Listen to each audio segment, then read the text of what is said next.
Well, good evening, everybody. Yes, it's the big giant head on the screen. Welcome. I'm, in fact, in Madison today, this week. Oh, yes, that was smoke. That's a smoke detector.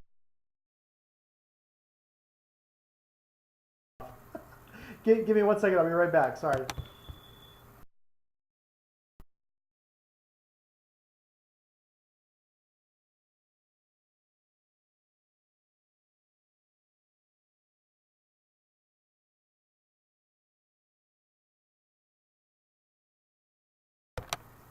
Okay, I'm back. so, sorry about that. Um, so, oh yes, and now the dog is going crazy. Hold on a second.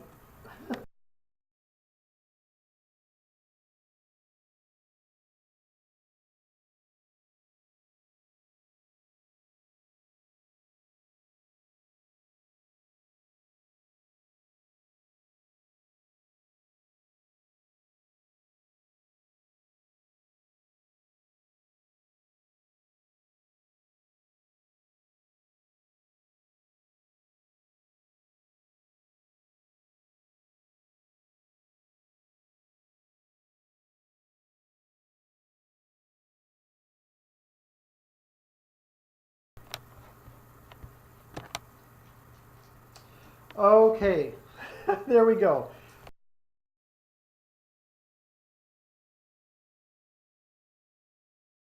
Let's get right to it. Enough of the distractions.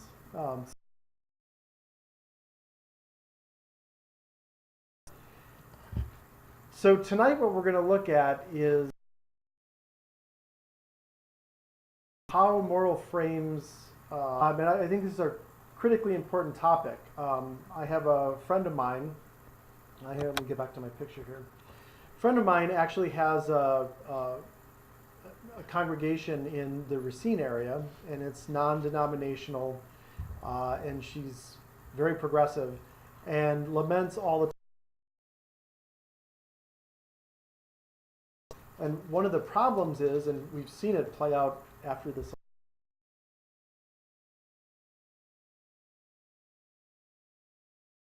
forces a constant conservative frame. The idea of hypocognition, that is the absence of progressive ideas. Good examples here of applied to religion. The first one, under progressive, you see this idea of love each other as I've loved you. So in other words, caring for others. And then conservative, that's a quote from the very conservative minister James Dobson saying, "My observation is that women are merely waiting for their husbands to assume leadership." And there's, so, so apparently there's some issues with the slide. Hold on a second. Let me see if I can see what's going on here in terms of, there we go. That should be better. Okay, so that should be better. I think the stream has improved. So the wonders of technology. Okay, so there we go. So you should be able to see the moral frames applied to religion slide and the two opposing views there. So there's a recent Alternet article that is titled "In Deep Red White America, Deep Red White America, the White Christian God is King." And there's the link there. That'll be up on my website tomorrow with the video of this. And even though it's a very so it seems like there's still some technical difficulties. Not getting sound, just a still of my head. Let me see. It should be getting better. Hold on. So here's So here's the live video of me. And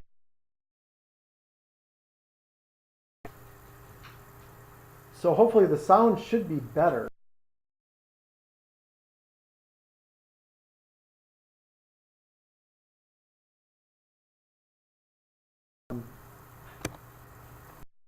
There we go. I mean, it looks like there had been it looked like there had been a little buffering of the connection on my end, but it looks like it's doing better now.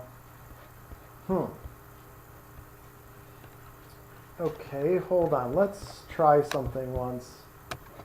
Bear with me. I'm going to see if I can maybe make things better here. Let's see if this helps for everybody. So let's see if this helps. This might do better for us. I just switched one of the settings, and it looks like, let me just go back here. Is this working for everybody now? Let me get to picture. So there's that. How's that? It looks like the stream has improved. So hopefully this is better for everybody. Basically saying that it's this confirmation of the white Christian God is king. And while it makes a good point, I do want to point out that it's a flawed article in that, okay, it looks like we're still having some buffering issues, which I'm not sure why that is, everybody. We've not had this trouble before. Hold on a second. Okay, let me just double check the stream here.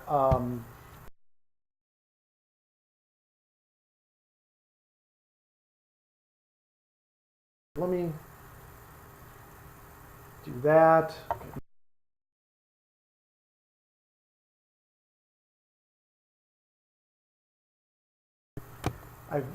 For those of you who have been on a regular basis, you know that this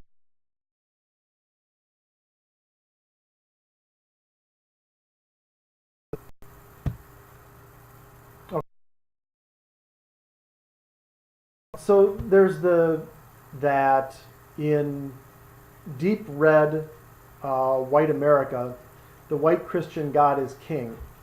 So maybe we're having a problem with the slides. That's very odd, actually. But my connection seems stable. So we're gonna, yeah. Boy, I'm really sorry about this. Let's just press on and see what happens. So while the article makes some really good points, it is flawed because it characterizes conservative Christians as being basically ignorant and just voting against their own self-interest, which is patently untrue. It's actually, they are voting in what they perceive as their best interest. And to show that, actually the article states that the problem is that rural Americans don't understand causes of their own situations and fears. They don't want to admit it because of the choices they've made and the horrible things they've allowed themselves to believe. Well, clearly what the author is missing is the point that there's something cognitive going on here. And there is a frame that people have accepted, and it continues to be reinforced because of their worldview. So here are some examples from this particular author of how actually powerful the conservative frame is in terms of reinforcing this authoritarian Christian idea. And make no mistake, the dominant religious view, no matter what religion it is conservative. The author says that he's had hundreds of discussions with rural white Americans. And this is important. Whenever he presents any information that contradicts their entrenched beliefs.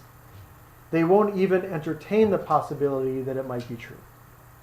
And this is important also. The refusal is a result of the nature of their fundamentalist belief. So if something they were taught doesn't support their preconception or their frame, it's ignored and forgotten the second it wasn't needed to pass an exam. So there's observational evidence from somebody who has lived and grown up, as this author did, in a very conservative Christian community, that what we believe to be true in framing is actually happening in real life and on the ground. And this whole idea reinforces the idea that the hierarchy, this authoritarian hierarchy, which, again, let's just review it, basically puts God over man, men over nature, men over women, whites over non-whites, rich over poor, etc., etc. Straights over gays, all of those hierarchies are at play in the authoritarian hierarchy, which is conservative. And what this author observes is that deep down in their heart, they truly believe they're superior because they're white. Right? So there's the cognitive power of the conservative frame. It's not so much that there's a conscious desire to be racist. It's that it is actually a cognitive frame that's at play and is influencing people's behaviors. So what they believe, what this author believed or experienced, as people believe, is that blacks don't have dark skin because of where they lived in evolution, right? They have it because they are cursed. God cursed them for a reason, and so therefore, right, if they're inferior, then you're going against God's will, because God says, again, think of the hierarchy, man over nature, God over man over nature, whites over non-whites. And it's easy to justify treating people differently if they're cursed by God and will never be as good as you no matter what. And what's important about that, yes, Don, great observation. The top dog, the authoritarian dog, is inherently the most moral and therefore is the best. So that's exactly right. So according to this author, the problem is that you aren't going to win a battle of beliefs with these people, with these... Gail, good question. And that's actually part of the conservative belief. When you look at extreme conservative born-again Christians, right, only the select, the people who are the true believers, will go to heaven.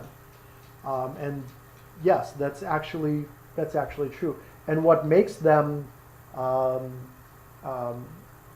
moral is their level of discipline and adherence to what is perceived as this idea of Christianity, conservative Christianity.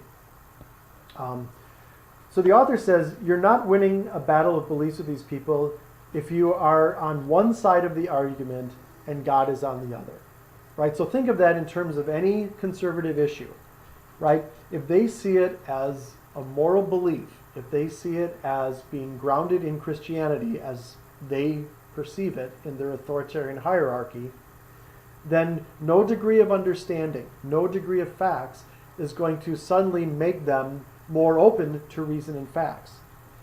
And unfortunately, what this author does, and I laughed when I read it because I got all the way to the end, and then here's this 18 bullet point list of facts that this author says conservatives must start accepting in order for things to change.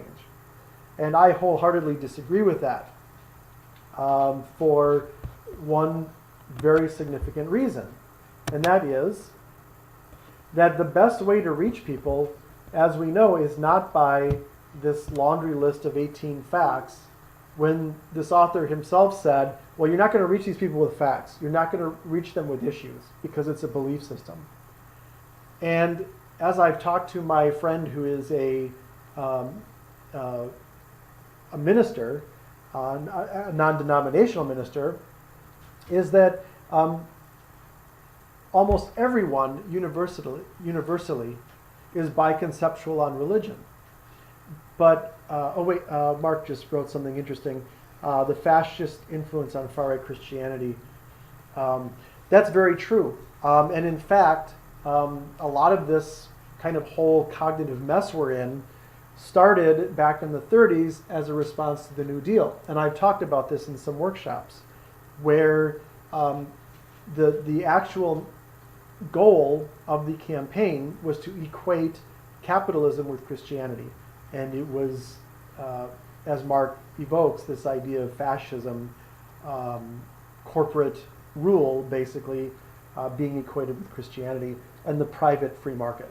So, good point. But as you're going to see in the next slides, my point is that the best way to reach people is to change the frame to one that their religious biconceptuality will accept. And look, I was raised in a conservative Christian household, but we also studied, progressive ideas, even in my conservative Christian church. And this is important for us moving forward to understand in terms of political influence and political campaigns, because these are universally accepted values. And it's something that we can't ignore anymore because it's been co-opted by a very extreme branch across a whole host of religions. It's not just Christianity. It's a whole host of religions have co-opted these ideas that were just part of a whole and are using them to lead our entire world into a very authoritarian type of society. So most people learned this view. And this is what? This is the golden rule. And in everything, do to others what you would have them do to you. This is the golden rule. This is very basically empathy. And in essence, as I mentioned, here's a slide that shows how this is present as a universal value in every religion.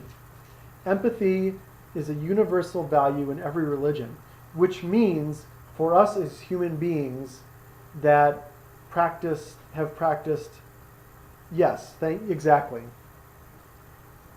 Well, that's a great question, Don. And the reason it's a great question is because it has to do with biconceptualism, and it has to do with mutual inhibition.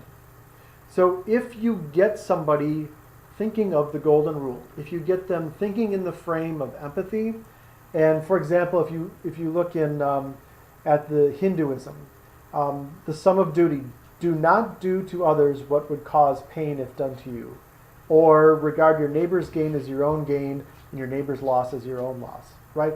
All of these ideas, if you get people thinking of those ideas, then mutual inhibition kicks in and they can't think of an authoritarian, hierarchical point of view, right? It's the idea that if you are thinking of being unselfish, if you are thinking of being responsible and responsive to other people, you can't think of only your own selfish interest.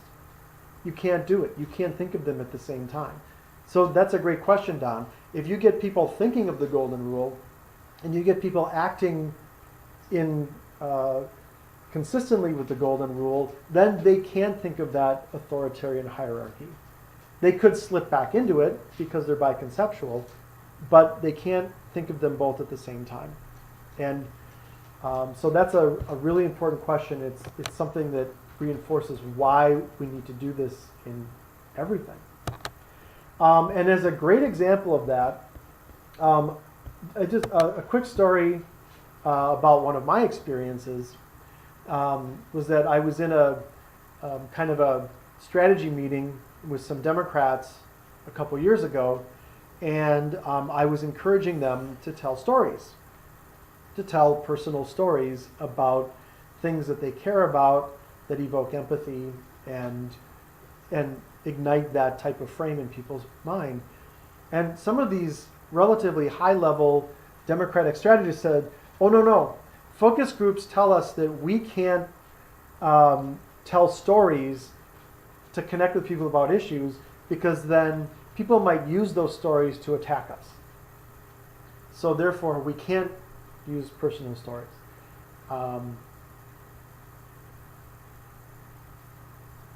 That's absolutely true, Ralph. And actually, it goes to the point that once the system is in place in people's brains, so once the frame is set and the system is in and the system is in place, then then that was our dog. Once the system is in place, it's harder to break. The system wants to preserve itself, and that's a fact. So this idea to negate storytelling and not use it is 100% false, because when we share an idea that we really care about with people, it comes off as authentic. We can make a connection with people, and that's critically important to changing the frame. And this piece by Nicholas Kristof that was in the New York Times. Sorry, I'll go back so you can see that, and the link will be again on my website. It's this great kind of parable that was in the New York Times, if you haven't seen it, and it's titled, "And Jesus Said Unto Paul of Ryan." And it's this great kind of parable where he weaves actual New Testament ideas into a conversation that Jesus is having with Paul Ryan. And Paul Ryan is kind of spewing forth all his conservative talking points. And what's brilliant about it is it not only shows the power of great storytelling, but how to reframe some ideas. So, and kind of I kind of had to have this set up so you can see how he does it, because I think this is a useful tool for us to use, not only with the great quotes, but how he structures it. So the first thing he starts off with is he tells the truth about conservative action in the progressive frame. So what he does is he starts off by establishing the frame of the story. So he establishes the progressive frame of the story, and he uses very well-known again, stories from the New Testament. And the first one is about a woman who'd been bleeding for 12 years, comes up behind Jesus, touches his clothes in hope of a cure, and Jesus turns to her very obviously empathetically and says, "Fear not, because of your faith you are now healed." No questions asked, completely unselfish act, treats her as he would want her to treat him, right? So that's the frame of the story. Then what Kristof does is he shows the absurdity of the conservative frame in light of the progressive values that he just evoked, right? So here Ryan says, and this, you can hear a conservative saying this. So when the conservative frame is established, this would actually sound good. You could hear somebody saying this on a talk show or in the media or in an interview. But in light of the framed story, it sounds ridiculous. Ryan says, "But teacher, is that wise? When you cure her, she learns dependency. The poor won't take care of themselves, knowing that you'll bail them out. You have to teach her or them personal responsibility." Right? So you see how when you were thinking in terms of this idea of the golden rule, caring for others, what Ryan says makes no sense and it sounds absurd. And why is that? Because what Ryan says doesn't fit the frame, right? It doesn't fit the frame, and therefore it sounds patently absurd. So what's important about that is because typically as a progressive, for example, let me go back to that last slide here. Typically as conservatives, or progressives, if we had heard Ryan say this, right? She'll learn dependency. You don't want to bail them out. You have to teach them personal responsibility. Our first reaction would be to respond by saying, "Oh, she is responsible," or it's not her fault that she is, in this state. She's part of a demographic group that needs help. That kind of thing. Right? That would be our response. So, but what Christoph does here is he actually shows us how to respond. And the way you respond is, yeah, right, Don, that's a great point. I mean, the medical profession is all about caring for others. And they do need to do a better job of being the trusted messengers. You know, there's corporate money and influence in the medical community, just as much as there is in politics. So that can be a problem. Yes. But so the point that Christoph gets to is that so repetition embeds frames. So instead of responding in Paul Ryan's frame by talking about her responsibility or how she's part of a specific demographic group that needs needs aid and needs assistance, which just reinforces the whole dependency frame, he turns around and tells another story, right? You know, well, look, next they were interrupted by 10 lepers, who stood and shouted, "Have pity on us." And of course, he heals them without reservation, again, demonstrating through action his empathy and acting on it, right? Then again, you have the absurdity of the conservative response, and this is hilarious. No, we don't have time. We have a cocktail party fundraiser, and and then this idea of don't worry about them. They have healthcare access. That's a great line, right? They can pray for a cure. That's universal healthcare access, right? So again, that puts the typical conservative response into a completely absurd frame because it doesn't fit the idea of empathy, right? And then the follow-up to that in the story is, Jesus turns and says, "Rise and go. Your faith has made you well." And then with Christoph writing the response always in the progressive frame, he reinforces again by saying, "Let me tell you the story of the Good Samaritan." And yes, people understand the story of the Good Samaritan as being about empathy in the progressive frame. And what's interesting is that when FDR was promoting the New Deal, he constantly used the story of the Good Samaritan, and he equated government with the Good Samaritan by saying that, your government walks on the same side of the street as the Good Samaritan, while those who oppose the New Deal and oppose this legislation pass by on the other side. So, another great story that, again, talks about the rich man who claimed to serve God, again, like Paul Ryan, like Ron Johnson, like, the list goes on, right? Passes by the injured man. A minister crossed the other side and hurried on. Again, you hear the Pope talking about false Christians, right? Because they pass by on the other side.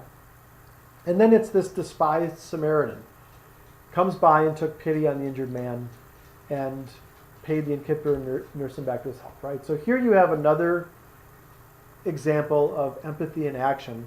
And this is great because here's Paul Ryan's response, and you could hear him or somebody else on the conservative side or a Republican leader saying this.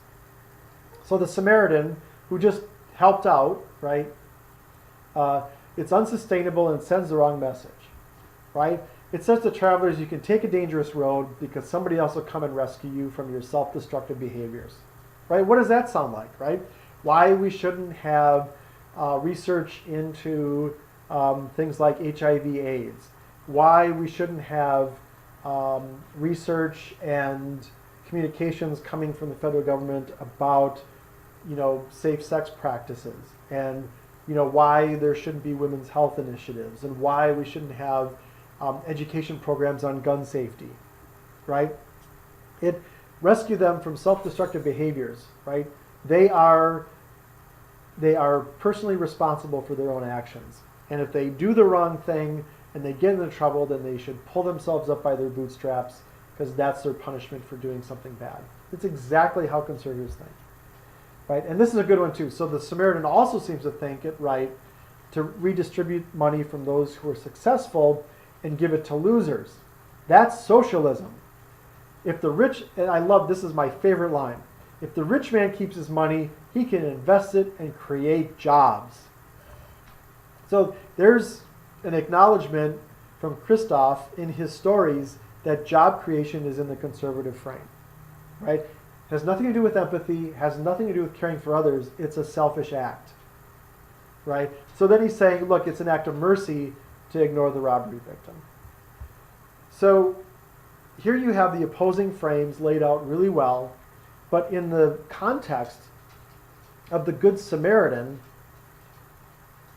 it sounds just ridiculous because it doesn't fit the frame. And notice that Christoph hasn't used any facts, he hasn't used any figures to make a very compelling argument. And my point would be that once you've laid the groundwork for the next, when you've laid the groundwork, as he has, with the frame and the stories in the progressive frame about caring for others and empathy, then you can follow that up with facts and figures and solid evidence that as a society, caring for others and helping others is effective, and it raises the bar for everybody. So that's a critical point there. And one of the final points I want to make tonight is that when you tell these stories, when you communicate these stories about caring for others, you're communicating a very powerful and moral lie. That if conservatives and Republicans, or whoever it is, try to counter with their typical talking points, they won't make sense. Because once you've laid the foundation, you need to have that solid foundation established in the progressive frame about empathy, about caring for others as yourself, to support your facts. And once you do that, any attempt by conservatives to rely on their frame of authoritarianism and hierarchy will ring hollow. Because the vast majority of people really understand this idea of the golden rule. They just don't see it in practice. So here's how it creates a powerful why, right? And he gets to this is at the end of the article, and I'd encourage you to read the whole thing. It's a great read. At the end of the article, he talks about this idea of caring for others as yourself as a moral imperative, right? Jesus turned to pious Paul. This is great. Pious Paul. Be gone. I was hungry. You gave me no food. I was thirsty. You gave me no drink. I was sick. You did not help me, right? So then Ryan comes back with the conservative message, about how, again, pious he is because of his authoritarian, moral, hierarchical way of thinking, and says, hey, I never saw you hungry or thirsty or sick, so therefore I never refused to help you, right? So you think of people who are really wealthy in their little bubbles, or the people that, make billions of dollars from corporations that pay no taxes, and they're in their insulated bubble, so they don't see their family, their friends, their inner circles, they don't see them hungry or sick. And they never refuse them help because they don't need it, right? And then he talks about this idea of I drop your name everywhere and I'm pro-life. So there is, again, pro-life is a very powerful conservative frame. But in the context of caring for others as yourself, it rings hollow. And then always respond with empathy, right? And then the final line is, as you did not help the homeless, the sick, as you did not help the least of these, you did not help me. And again, strong moral statement that we have, we should be using these. And, my point is not that we need to go religious on people. That's not the point. But the point is that these are very powerful ideas. These ideas of, let me go back to the, let me find the slide that has kind of the universal ideas. Here, this slide right here.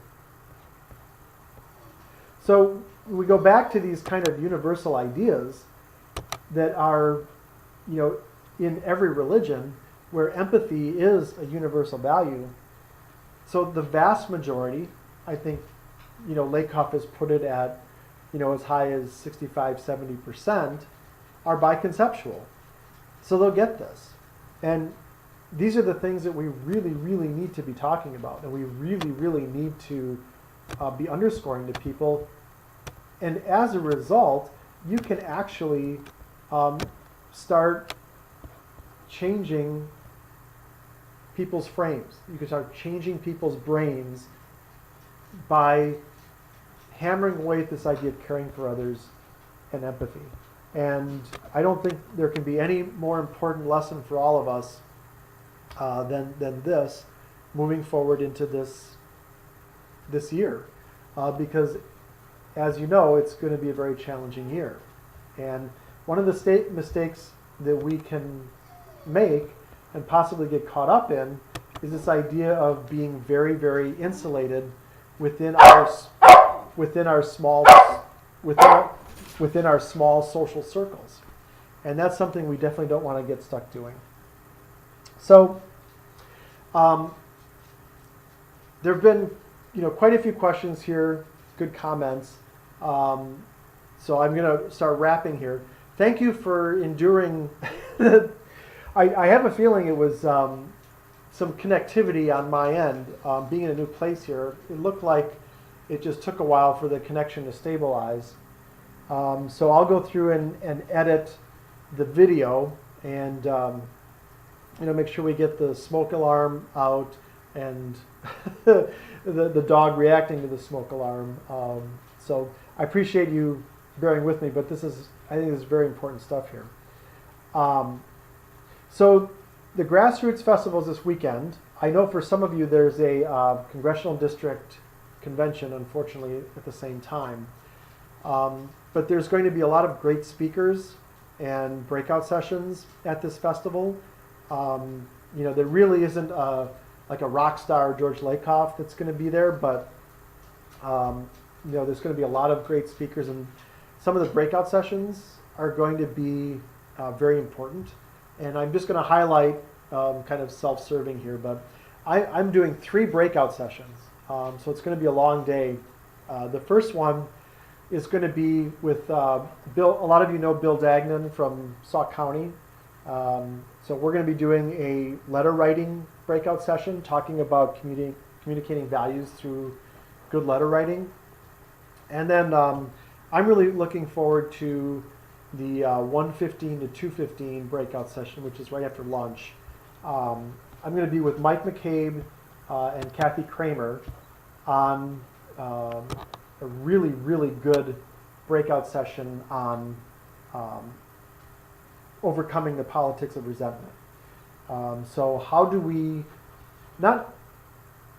Oh, thank you. Yeah, Mark, good point. The whole gaslighting thing. Yeah, go to Mark's commonercall.org website. Make sure you read that. Important stuff there. And so this overcoming the politics of resentment, and it's not just in rural areas. I mean, we can't just say, we're gonna focus on white male rural voters, because then we get stuck. We get stuck in back into the politics of resentment, and and we all know where that gets us. So we have to make it a much more universal message for people that brings people together. And then thirdly, I have my own breakout session to talk about a lot of what we're talking about tonight and over the last few webinars. Is what the heck are progressive values? You see press releases from Democrats nationwide talking about, oh, we're going to adhere to our progressive values, or we're going to stand for progressive values, and nobody says what they are. And nobody communicates why they're important, or nobody communicates them well. So my breakout is going to be very different. It's going to be interactive. and it's going to basically be saying, you know, here's what progressive values are and why they're important, and let's talk about using them. So kind of a very different take on what I typically do. So there you go. And again, you know, thank you for this, you know, for sticking with the technical difficulties at the beginning. I think there was, you know, a few minutes there again where there was some connectivity stuff, but no worries. It looks like all's well that ends well. So yeah, this will be up on the web tomorrow along with the PowerPoint, and so feel free to go there and take a look, and I'll email everybody the link. And if there's no more questions, we can conclude. So let's see. I can. There's my video. I'm just curious if is the picture working for everybody now, or is it just okay? So with that, I will say good night.